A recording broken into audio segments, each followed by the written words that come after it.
Welcome back to Deutschland Performance. This morning we have got a Seat Cupra in.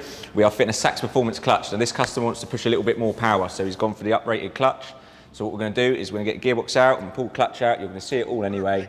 Let's crack on.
Right, so that is the old clutch removed. Now, as you can see here, the clutch is partially worn. Now, obviously, this customer, as you can see, this customer now obviously wants an uprated clutch. So when your car tends to get max tuned, you end up running more torque. Now, standard clutches can't handle that amount of torque depending on what you want to run. So hence why he has gone for the uprated one. Now, all we're going to do next is obviously put the new clutch in, put new slave in, and we'll be ready to rock and roll.